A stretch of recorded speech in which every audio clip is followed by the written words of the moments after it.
Welcome to Intuitive Astrology with Molly McCord. Thank you so much for joining me today as we're going to discuss the astrological energies of January 2025, looking at the most influential astrological transits of this month. However, I need to give you a heads up that this will be a hard-hitting podcast episode. I am going to touch on some of the bigger themes that we're moving into in 2025, how the astrology is showing up and unfolding throughout the first quarter of the year, and provide some beneficial insights to remind you of your power, your ability to move through this dynamic time on the planet, and to look at how far you've come, to reference the changes you have navigated and been through, to see how brilliantly you have been adapting and evolving with these times, because this is a time like no other. And I know with astrology, there can be a lot of hyperbole,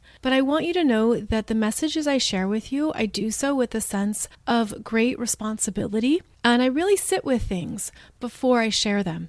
So I do want to reference that 2025 brings us into many new energetic territories with the outer planets all changing signs. So let's put that into a frame of reference around how in April 2024, the USA experienced the Great American Solar Eclipse. We had that big eclipse moving across the country, starting in Texas, moving across the heartland, and going up into Maine, signaling that the US is going to be evolving into a whole new sense of identity, new beginnings, and new areas of ourselves to work with and work through. The USA has also endured the Pluto return energies that started in the middle of 2022. That was when Pluto in Capricorn was at 27 degrees. And in the US chart, the Pluto energy is at 27 degrees retrograde of Capricorn. And as with a typical Pluto transit, the energies unfold over about a 1.5 year time period. Additionally, the USA has experienced Uranus in Taurus, getting to 27 degrees of Taurus, squaring the natal moon in Aquarius at 27 degrees in the US chart. So we've been energetically working through these big signals of change that we are both feeling, sensing, and seeing. Also, change that we're not seeing yet, but we know it's brewing. We know that it is rising to the surface. Now that Pluto is in Aquarius, this is where we are working with a new powerful consciousness around what we want on our planet, what we want to put energy to, what serves humanity for the best and highest good of all. How are the people becoming more aware of what's going on, as well as how to navigate through these changing times that can bring up a lot of fears, a lot of uncertainties, and also a lot of exhaustion. So we're moving into this new month, this new year, that's actually going to be pulling us into new ways of actively using our consciousness, our wisdom, our emotional selves, and our intelligence to take ourselves further, and to understand that everything we've been learning and moving through serves a divine purpose, serves to support us and elevate us as we come more into our enlightenment and our truer higher power. So keep that in mind, that we will move into new tests, new experiences, and new situations that will open up new parts of ourselves that are waiting for us, that are ready to guide us forward and support us in the new developments of this time. We are continuing to see challenges and big shifts in the 3D as the density on the planet is no longer supported. As there is a lot crumbling and being destroyed, there is a lot coming down, and that's going to continue to play out here in the year and years ahead. Now, I do want to reference that when I talk about big astrology or world events, again, I do so with a sense of responsibility and with the intention of empowering you. For those of you who have been long-term listeners to this podcast, you might recall that back in December 2018, is when I did a podcast preparing you for the world changes that were happening in January 2020. So over a year ahead of time, I did a podcast outlining how the world was going to change, how resources would be uncertain and shifting, how our work environments would be changing permanently and deeply. I also did a podcast for you that I think I called it your toolkit for the Saturn-Pluto conjunction of 2020 to give you tools and ways of working with these big developments. That is the case here. You have a toolkit. You have ways of navigating this time that perhaps you've taken for granted or you forgot that you had hidden over there. But this is a time to bring all that forward and to be aware of how you care for your mental self, emotional self, physical self, how you're able to stay higher in your spiritual evolution and work with the universe through these cosmic changes in a way that give you a sense of, yes, I chose this. I chose to be here. I chose to contribute. I chose to allow my energy to be a part of this dynamic change so that I can contribute the best of my energy and my light. And those of you who have listened again for a while, you might recall the podcast I did back in April 2020. It was actually on April 8th, 2020, called Rising Light, where I shared with you a story about Richie Rich, one of the richest men on the planet, who was the CEO at the Acme Corporation. And I shared with you my own personal story around his CEO suite being raided back in 2002. And I was privy to this information in the story because my roommate at the time was best friends with a woman who worked for the law firm that took care of this case, who was on site for everything that was being raided, everything that was being confiscated and removed from inside his office. And it was an overnight ordeal. It took all night to remove everything that was there.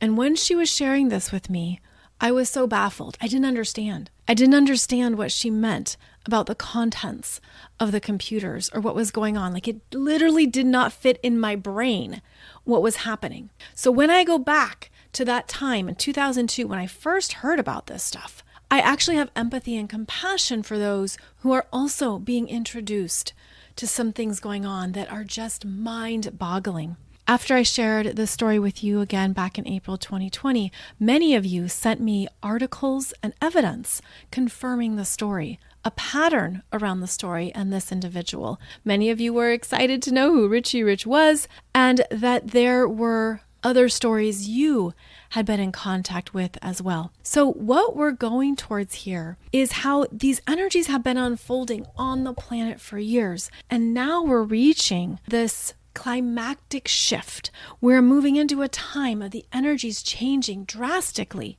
And that really starts here with the second Mars-Pluto opposition on January 3rd. We've been in this oppositional energy since November, but now Mars retrograde in Leo and Pluto in Aquarius are opposing each other at 1 degree of each of these fixed signs. And so this is bringing up what is happening on the planet, that Pluto in Aquarius is requiring us to be responsible in our power to the people, to see through what is outdated, what won't work for the future, what is not an energy match, what has been hidden from the people, what is no longer acceptable, and it doesn't serve humanity or the public, the many, the collective. Now, Mars retrograde in Leo is weaker here. And this Mars retrograde is bringing up some of the lower expressions of Leo, and it's showing up through masculine energies, which is Mars. Now, the same is said for Venus. We're going to have a Venus retrograde in Aries and Pisces, and Venus relates to the feminine. So at this time, with this Mars in Leo retrograde, it highlights masculine leaders, rulers, monarchs, role models, celebrities, elites, those who have clung on to a specialness, which is what Leo seeks. Leo seeks to understand, how am I special? What am I here to create? How am I here to shine? And when that's connected to the heart, and when that's done with a sense of strength that actually includes others, that brings people forward and brings people into a collective experience, there's a sense of this is a leader. This is a person who's taking us forward. But with Mars retrograde in Leo opposing Pluto in Aquarius, this is violent. This is rage. This is where there could be assassination attempts again.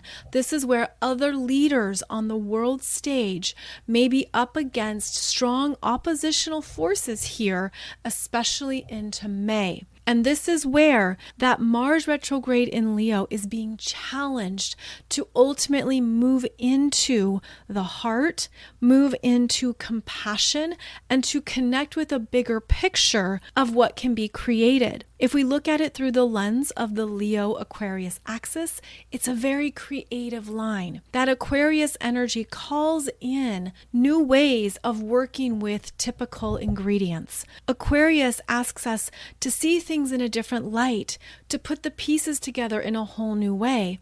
How can this be more expanded, more brilliant? How can this take us forward and evolve us? That Leo energy is the individual, the sense of self. I'm going to do it this way. This is what calls to me. This is where I feel powerful. And when these energies are in alignment, there can be beautiful developments here. There can be brilliant breakthroughs because that Pluto in Aquarius is blasting through the self-imposed personal limitations of Mars retrograde in Leo. But when that is being expressed in a lower form, there's an energy frequency that does not match. And to put it bluntly, it pisses people off and they want a takedown. So this is the energy of knowing that there might be possibly some people in positions of power who are clinging to their specialness, and that is not compatible with where humanity is going. It's similar to the saying of we all put our pants on the same way. It's almost like looking at, well, if you think you're so special, then maybe you're actually ostracizing those that you're leading. Are you really bringing people together and uniting us? Or is there too much ego involved? Is there too much narcissism? Is it only about the self? So this is a standoff energy, and it continues into late April, where Mars and Pluto are going to have their second opposition in these two signs at 3 degrees. 3 degrees of Leo, 3 degrees of Aquarius. So it means that whatever is coming up here in January plays out into late April. They will be exact again, April 25th, April 26th, but these are slow moving energies. They don't just change overnight. There can be lasting effects, and this is a very contentious energy. So we have to keep in mind that the potential for deeper polarization and division is one of the themes we need to navigate, but we need to go higher in doing so. Because if you're operating at your ego, if you're operating from a place of that solar plexus, personal willpower, needing to dig in and be correct, be supreme, be dominating, it's not going to play out well. So as a heads up, at a personal level and in your everyday life, be very aware of the types of energies you might be instigating or contributing to. It's better to pull back and not engage or not respond.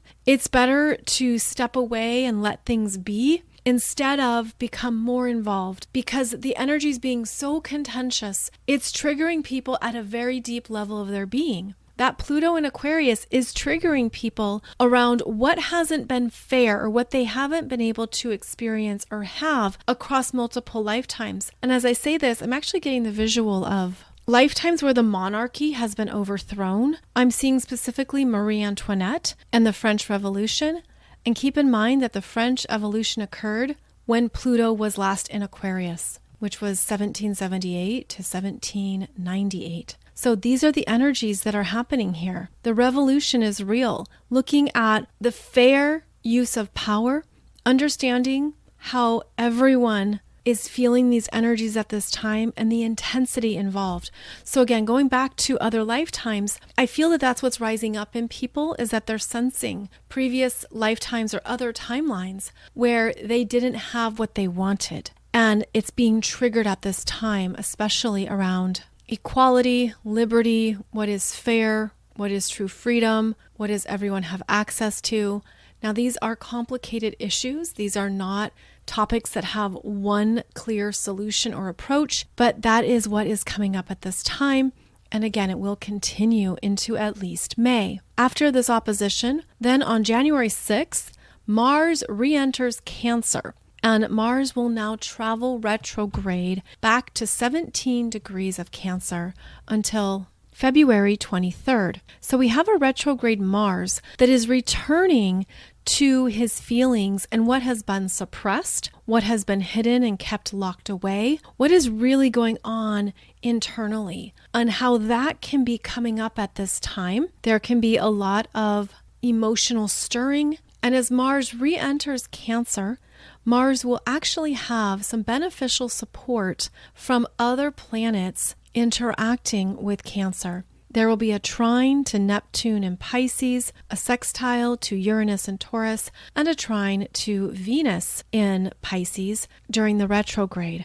I will have a separate podcast for you discussing that even more. But this is where Mars becomes more emotional, more hidden, returns to a safe harbor or his home, retreats, retracts, and also feels very unsettled. That nothing is resolved yet, but there's a lot going on internally. And how does he work with it? How does he process these feelings and the deeper parts of himself that he might not like? So now we have an uncomfortable Mars. After that standoff with Pluto on January 3rd, then he moves into this sensitive, defensive Cancer territory. And there's things that he is looking to solve and figure out.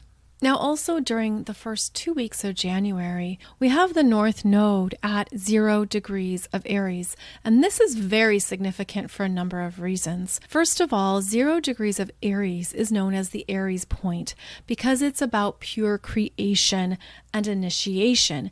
It's the starting point for the full 360-degree zodiac wheel. And when the North Node is here, it brings our attention to world matters and it highlights what we are beginning and moving towards that is representing our new sense of self, how much we've grown, what we've realized, and what we want next. That's at a personal level. At a collective level, this North Node at 0 degrees of Aries is a very big deal because in 2025 and 2026, we're going to have Saturn reach 0 degrees of Aries for the first time in 30 years. And we're going to have Neptune reach this 0 degrees of Aries point for the first time in nearly 165 years. So we're going to have two outer planets working with this 0 degree Aries point into early 2026, so for the next year.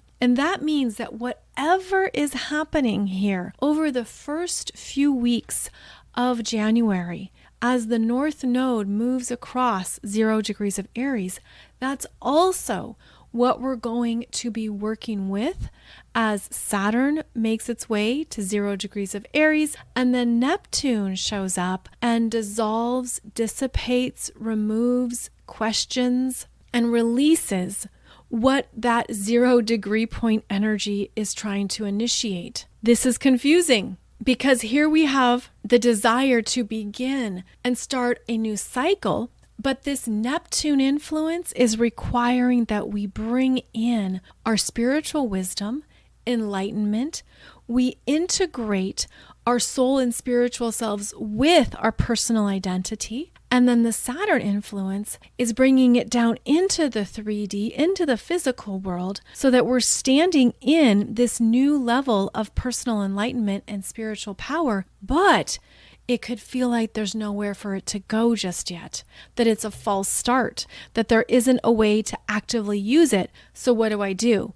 Well, don't give up. Just know that this is a bit like using your training wheels. There are things you'll be practicing. There are elements of your experience that you're going to be testing and working with. And even if they are false starts, they're going to serve a purpose, especially in 2026. So here we have again the first 2 weeks of January. That North Node at 0 degrees of Aries is highlighting what you are learning, what the world is learning, what we're understanding about the new cycle that's beginning. And those are the same themes and events that we'll be working through into early 2026. So yes, that's why this is a big cycle. That's also why we are moving into a period of significant endings. Now, on January 12th, the nodes of fate move in to Pisces and Virgo. The nodes of fate always move in reverse, starting at 29 degrees of an astrology sign. So we have this North Node moving to 29 degrees of Pisces, which is a pure void and surrender. There's a sense of nothingness except you and your soul, trusting your own energy, not requiring logic or reason or validation, simply the experience of beingness, being in a vast energy field where you're designed to float and flow and move with the shifts that are happening, and to not require that you know everything or you have it all sorted out. It's a grand exercise in trust, and it's understanding that there's a bigger cosmic unfolding taking place that we're not going to see right away. Now, the nodes of fate moving into Pisces and Virgo brings up a whole new area of growth and development, as well as reveals what we are closing out and letting go of in the Virgo expressions. I will be talking more about that as we move through January. But just to let you know, January 12th, the nodes of fate change signs,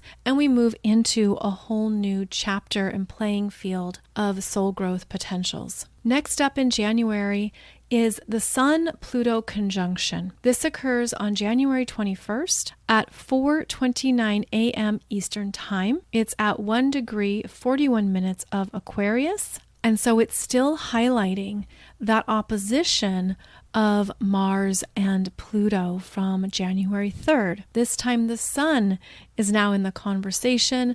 The sun brings warmth, consciousness, light, understanding into what is changing. Now, with this particular Sun-Pluto conjunction, I feel that it's going to bring up some very big transformations in the collective that happen right away. Now, obviously, you can link this to the fact that January 20th is the presidential inauguration in the USA, and then the next day, or rather within hours of that, the Sun-Pluto conjunction occurs. So we're moving into a new energy in the collective that's going to bring up a lot of questions.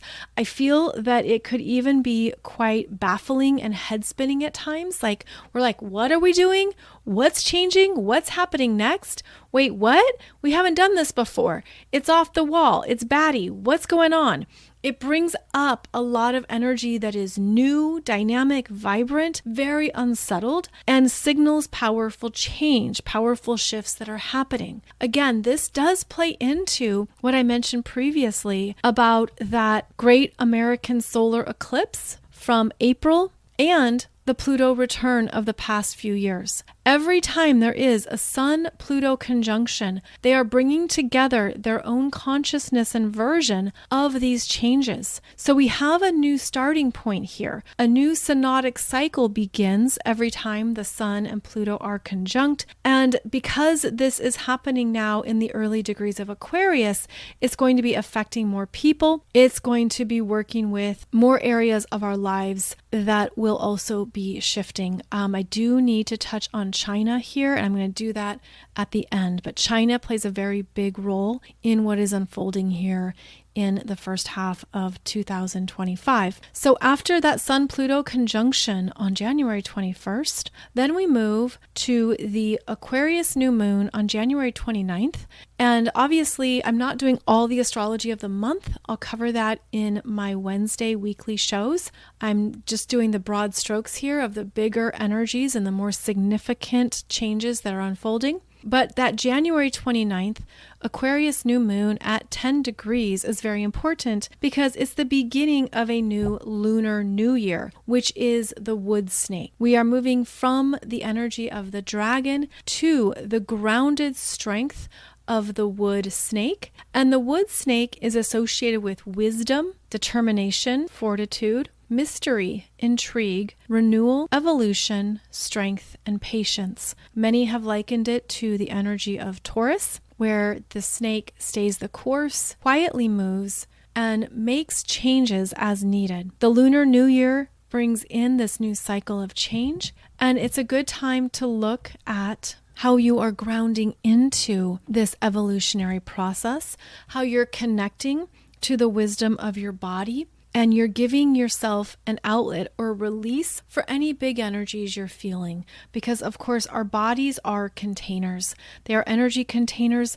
We can be holding or withholding. We can be sensing a lot. But all energy is designed to move. All frequencies are meant to move. So as we embark upon a new Lunar New Year cycle, there's going to be messages coming through for you to trust around how to handle these fast-moving energies. How to work with them in a way that's best for you, because that is unique for each of us, but it also can show us what we need to take responsibility for as we also work with new empowerment in ourselves. Throughout January, you could feel stronger in a certain part of your life. You could feel this renewal coming forth. There could be parts of your experience that feel free at last. And I don't know about you, but did you ever feel like over the past 2 years, you were stuck in like a karmic dungeon? You were stuck in this energy container that was so heavy and dense and it wasn't moving. And we just had to be in it. We had to be in those final energies of Pluto in Capricorn. We had to close out some important soul lessons, karma, deep layers of our own experiences. We had to dig in to more of our unconscious self and look at our own psychology, our own programming. And it felt like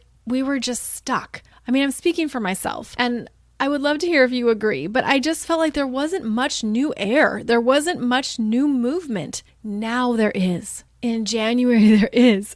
You could be celebrating, I'm free from the dungeon, I've escaped, I'm out of here, and I'm ready to run rampant on the streets. That's part of the energy too, is like needing that big sense of liberation that you've turned a page, you're moving forward, the energies are supporting you in these new endeavors and in these new outlets. So that could certainly be what you are feeling or sensing as January unfolds, especially once the sun enters Aquarius, which happens on January 19th at 2:59 p.m. Eastern Time. So I wanted to mention China because there is some very significant astrology happening for that country's natal chart. Now, just to clarify, this would be the modern day chart for China because obviously the existence of China goes back centuries and centuries. This is referencing the documented chart dated October 1st, 1949 at 3:15 p.m. in Beijing. And looking at this chart, we have the moon in Aquarius at 3 degrees in the 12th house, right behind the rising sign of Aquarius at 5 degrees. So China's contemporary chart has the moon at 3 degrees of Aquarius and the rising at 5 degrees of Aquarius. And as we know, Pluto is making its way across both of those points. So Pluto moving through the 12th house and making a conjunction to that moon at 3 degrees Aquarius will be part of the next Mars-Pluto opposition in late April. Pluto conjunct the moon is about the people and the collective energies of the country. In the 12th house, of course, it's what's hidden, what's not fully known, what's been held back, what we don't see, the secrets, the mysteries, the true real world experiences that are not seen in the public. Of course, this relates to the internet and social media and what's controlled, what's state-owned. And here we have Pluto conjunct the moon, bringing up breakdowns, destruction, power struggles, revolution, rebellion, seeking greater empowerment, and then how that affects society at large, how that will affect corporations, companies, industries, governments, families, and the economy. So when we see a significant transit occurring in a dominant world power, we need to understand the ramifications here and what can happen, especially with the supply chain, with what is created in China and sold all over the world, everything that is manufactured. And of course, that's a long list, right? Not just your shoes, your shirts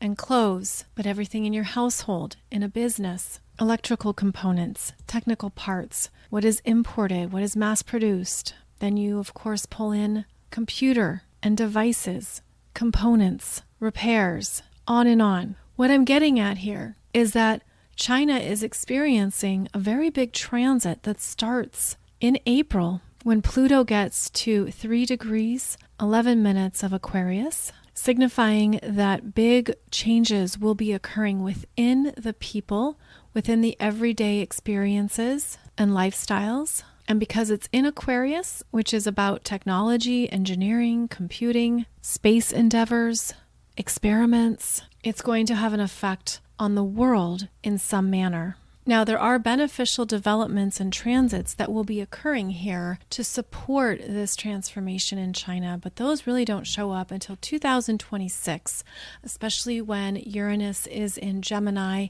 and will make a trine to that moon in Aquarius and the rising sign in Aquarius. So 2025 is when there could be some surprises, shortages, issues in distribution. Anything that will be affecting the Chinese population as a whole could have a worldwide ripple effect. So that's why I'm sharing this with you now in January 2025, because the energy is increasing to that. The energy is building to some kind of powerful standoff that could be showing up in April 2025. And one of the best uses of astrology is to help us in our decision making, in our choices, in understanding what is unfolding, the timeline, the cycles, the themes, and how we can make the best possible choices for ourselves amongst these significant developments. So January is setting the stage for some big themes in the first half of 2025. We are also going to see Mercury clear the shadow territory of Sagittarius and enter Capricorn on January 8th. And then this Mercury is moving fast through Capricorn and enters Aquarius January 27th. We're also going to see Venus enter Pisces on January 2nd, so the beginning of the month. And this Venus is exalted in Pisces and will have a journey through all of Pisces before beginning retrograde on March 1st. So that's just a heads up that Venus enters into Pisces January 2nd, and she will be starting her retrograde journey March 1st at 10 degrees of Aries, and then she'll re-enter Pisces, where she travels back to 24 degrees of Pisces. So we'll be talking about that later in the month of January, but that is something else to have a heads up about. And one more important transit to bring to your attention is that at the end of January, on January 30th, Uranus stations direct at 23 degrees of Taurus. This is territory that Uranus has moved across since September 2023. It was actually late August to early September 2023. And this is the last time that Uranus will be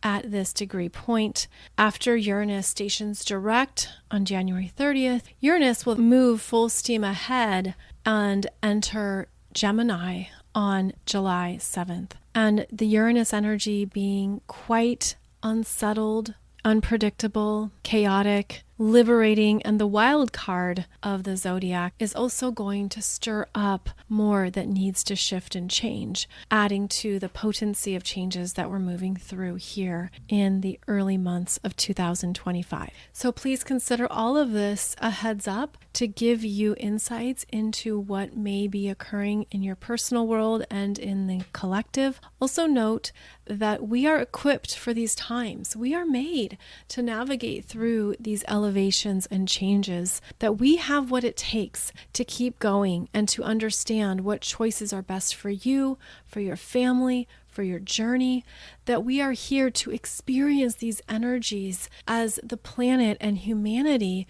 moves into a whole new era. It's certainly not for those who wanted a vacation lifetime, but rather it's for you to be here in your mastery and in your power to contribute to where we're going and to ensure that humanity continues to rise up in our compassion, in our self-love, and in our collective love. I feel that we're moving into an era that's going to emphasize more compassion for our brothers and sisters on the planet, and understanding that we have more in common than we realize, that we don't have to allow polarity and divisiveness to take over our energy fields. There will be some opportunities here to return to unity consciousness, to go higher, to see each other as souls doing the best we each can with our own soul path and our soul trajectory, that we are each responsible for our energies, but we also know that we have more access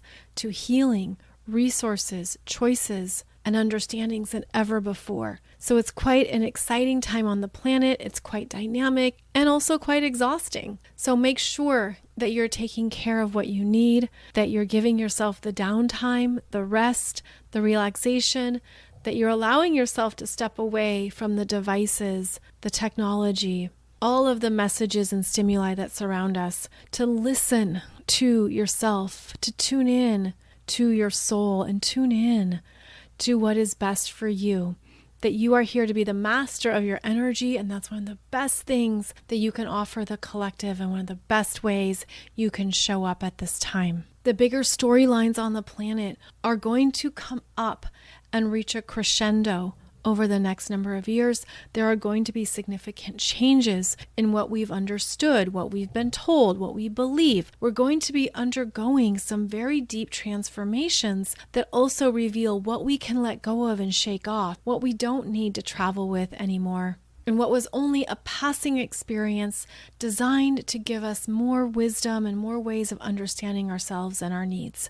So ultimately, all of this is a beneficial phase of our growth, and it's necessary to make sure that we're not only giving ourselves a break and downtime to rest and recuperate, but to find happiness, to enjoy the small things, to do things that light you up, to go higher and remember what brings you joy on the planet, where you feel playful, where you're having fun, what choices you can make to be in your creativity and your artistic nature, where you can be alive, working with the very best of your senses. And as long as we're traveling with that intention, we will always find our way, we will always know what to do next, and we will always have an opportunity to go higher into new perceptions and levels of awareness. And on that note, I actually have a new guided meditation for those of you who are interested. It's a guided visualization called Dancing with Your Quantum Light Body. It's designed to activate more of these higher frequencies at a cellular level, and I guide you through how to do that across all areas of your physical self, as well as how to embrace more of your wisdom and gifts from other lifetimes, other timelines, and anything that may be repressed within what we've called your junk DNA, which is really just your soul's untapped wisdom, your soul's ongoing DNA that is here for you to access. So that new guided meditation can be found on my website, mollymccord.online. It's also below the podcast here if that would help you move and dance with these energy flows even more. As always, wishing you a beautiful day ahead. I'll be back every Monday and Wednesday for a new podcast episode, and every Wednesday is when we will continue to discuss the weekly transits of our times. So we have no shortage of things to talk about here in 2025. And if you haven't done so yet, be sure and check out my 2025 Soul Growth Astrology program, which is more of a deep dive into how these energies are showing up in your chart, giving you a heads up at important degrees degrees and territories to look at in your chart, important houses or planets to be aware of, as well as the eclipses that are coming up here starting in March, and the bigger transits of the outer planets, the themes involved, and how they are moving you forward into a whole new chapter in your life. I'll put the link to that program below the podcast too. Thank you so much for joining me as always. I look forward to connecting with you again and wishing you a beautiful, bright, empowering journey through January 2025.